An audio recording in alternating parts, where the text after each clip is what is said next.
Hello po mga kamanibela, ako po si Reed from Reed Motovlog at welcome po kayo sa aking munting garahe.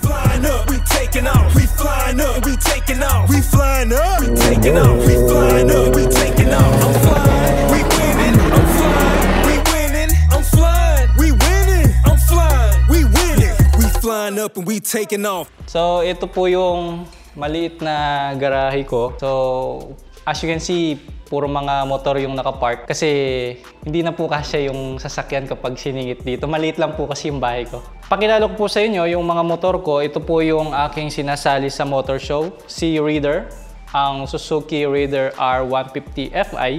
Sinetup ko po siya at ginawa ko po siyang Thailand concept. Then dito naman po, isa sa pinakabagong motor ko, ang Yamaha Sniper 155R. At balak ko rin po siyang isali sa motor show. Ang konsepto naman na napili ko para sa kanya is Malaysian. Then ito naman po yung aking Kawasaki ZH2. Hanggang ngayon hinuhulugan ko pa po yan kaya hindi ko pwede sabihin na fully paid yung mga motor ko. At ang pinaka-paborito kong motor, ang Kawasaki Z1000R. Sa totoo lang, pangatlong Z1000 ko na po ito. Nung nagsimula akong mag-vlog, ang first Z1000 ko is Z1000 lang, wala siyang R. 2016 model. And then, kapag ka po may lumalabas na bagong Z1000, gusto ko laging bago eh. So, ito na po yung pinaka-latest. As of now, ganito po yung kulay na pinaka-bago ng Z1000R. Kaya yun, napili kong bumili ng ganito. So, pangatlo na po siya.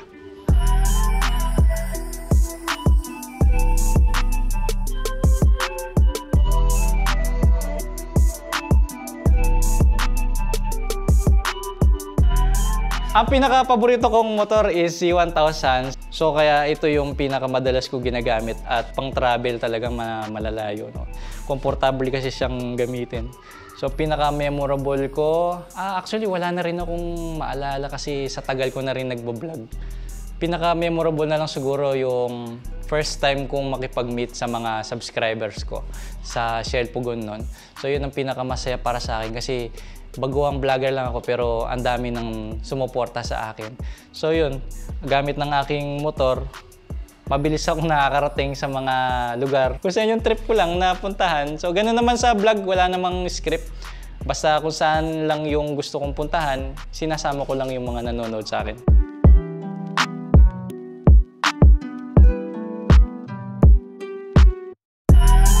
Sa vlog ko po, madalas na tinatanong sa akin bakit daw may ligaw sa green pero Reed ang pangalan ko. So kung makikita nyo po dito, yung logo po ng vlog natin is headlight po ito ng Z1000R. Nung nag-start po kasi ako ng vlog, Z1000 po kasi kagad yung motor ko. So ang Kawasaki po kasi is green naman po talaga. No? Kaya sinabay ko na sa kulay ng vlog ko para match ba. Tapos ito, kahit Suzuki po siya, alam naman natin yung Suzuki, blue po yung kulay niya. Parang ito, yung Suzuki GSX S1000, blue po siya kasi Suzuki.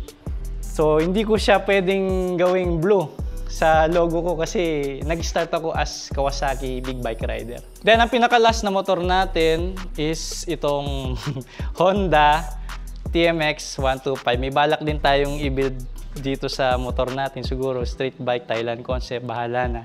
At hindi ko pa alam anong diskarte ko dyan. Sobrang dami pa po kasi nang gagawin. So, nung nag-start po ako ng pag-motovlog, naisipan ko lang i-video yung mga pinupuntahan ko. Kasi po pagka gumagamit ako ng Z1000, ang mahal po kasi ng nagagastos ko. Malaki yung expenses ko sa tollgate, sa gasolina, tsaka mahal din yung bike para sa akin.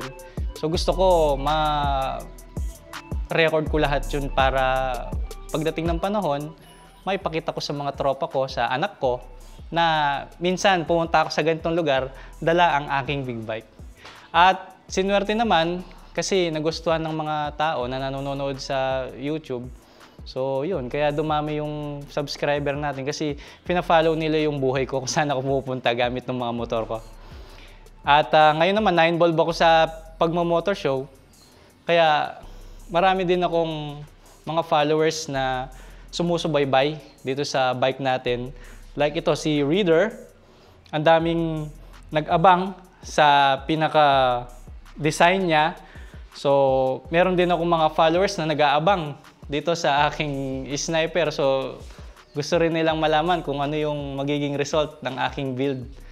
At yun, nakakatuwa naman kasi kahit paano nakakakuha tayo ng mga trophies. Hindi man laging champion, pero at least meron tayong nauuwi kahit yung, alam mo yun, ang sarap sa pakiramdam pagka may nakaka-appreciate sa mga build natin na motor.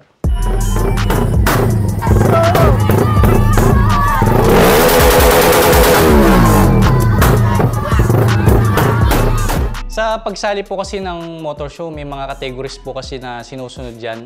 So kapag napili mo, halimbawa itong sa Raider natin, Thailand concept, so kailangan nating sundin yung konsepto ng Thailand at ilagay natin sa motor natin para magmukha po siyang pang Thailand.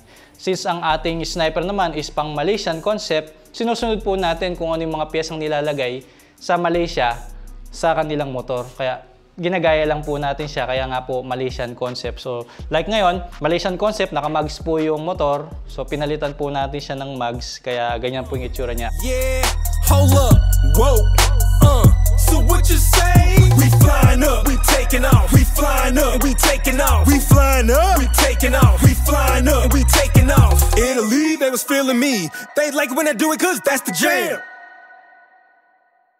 Bilang big bike rider at mahilig sa motor show, syempre kailangan po natin ng sasakyan para ihatid natin yung mga motor natin. No? So may mga sasakyan din po ako at nakahiligan ko rin po na mag-overlanding, yung mag-car camping. So pinapakilala ko po sa inyo yung aking Montero Sport GLS SE 4x4. 4N41 yung engine niya. So ito po yung ginagamit ko pagka nagka-camping po kami ng family. So as you can see, meron po tayong rooftop tent dito. So hindi ko na kailangan mag-assemble ng tent sa ground. So dito po kami sa second floor. Kung tutusin, nasa taas kasi siya. So nasa bubong siya ng sasakyan para mas safe, iwas sa insekto at mga hayop. Tapos meron po tayong ARB awning para pagka kumakain, meron kang parang dining area, ganun. Then, meron din po tayong shower tent. Ayun po yung kulay black doon. Para kapag gusto mag-business at mag-shower, meron po siyang privacy.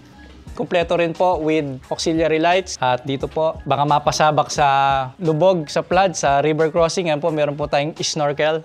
Then, sinetap po rin po yung kanyang suspension. Pinali po siya ng 2 inches. At nag-off-road tires po tayo. Mumurahin lang po ito. Pero pwede na yan. It can perform naman sa overlanding. Ngayon naman po yung pagsakay natin sa mga motor natin, pickup po yung ginagamit ko. Dati po naka L300 ako. Kaso po hindi po kami yung makaupo ng relax ba. Kaya yung pickup po yung ginagamit namin. Ito po yung Ford Raptor natin. At 4x4 po ito. Minsan kasi napupunta kami sa mga lugar na medyo putikan. Kaya pina-off-road tires ko na rin po siya at nakalip din po siya ng 2 inches. So dito ko po sinasakay si Raider, yung mga motor natin na pinang-motor show.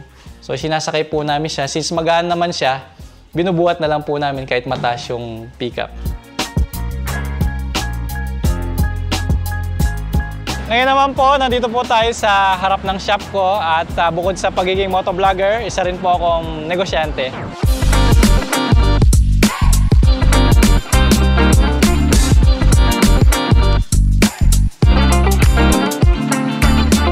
Tara, i-tour ko kayo sa loob ng shop ko. So yung mga tinitinda po namin dito sa tindahan ko is yung mga Geely helmet, mga DC monorack, tapos top box. Tapos may mga gulong din po kami na tinitinda like yung Beast tire and then mga Extreme One product. Dito po sa shop namin, buy one take one po kami. So yung mga binibili po ninyong Geely helmets dito, meron po kayong free half face helmet.